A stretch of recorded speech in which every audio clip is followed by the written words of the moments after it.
Hi friends, இன்றைக்கி காலையிலேயே என்ன சாப்பாடுன்னு பார்க்கலாம். இன்றைக்கி நேரமே இந்த வேலை முடிஞ்சிச்சு. எல்லா வேலையும் மதியம் உள்ள வேலையும் முடிஞ்சிச்சு.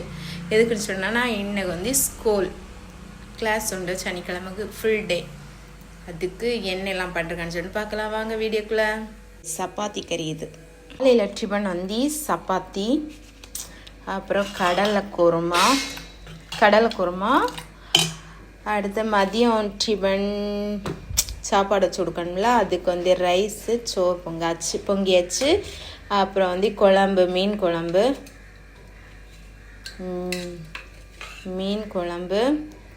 சூரை தலை இருந்துச்சு, அதை ஒரு குழம்பு வச்சாச்சு. அப்புறம் சூரை ஊறுகாய் வச்சிருக்கு. சூரை ஊறுகாய். இவ்வளோதான் இன்னைக்கு காலையில் சாப்பாடு. முட்டை கொடுக்கணும். அந்த ஊறுகாய் பிடிச்சாட்டா முட்டை வச்சு சாப்பிடலாம். சப்பாத்தி சாப்பிடலாம், காலையில் வச்சு கொடுக்கலாம். காணுமா சாப்பிடு. சப்பாத்தி கூட மீன் ஊறுகாயும் எடுக்குதாரு. விட்டுட்டு வா. இவ்வளோதான் இன்னைக்கு மதியமும் காலையிலையும். காலையில் சப்பாத்தியும் குருமாவும், மதியம் சாப்பாடு, மீன் சாப்பாடு. உங்கள் வீட்டில் என்னன்னு சொல்லி கமெண்ட் பாக்ஸில் கமெண்ட் பண்ணுங்கள். ஓகே, இந்த வீடியோ பிடிச்சிருந்தா லைக் பண்ணுங்கள், சப்ஸ்கிரைப் பண்ணுங்கள். ஓகே, பாய். மிதுசுக்கு அள்ளு கொடுக்கலாம்.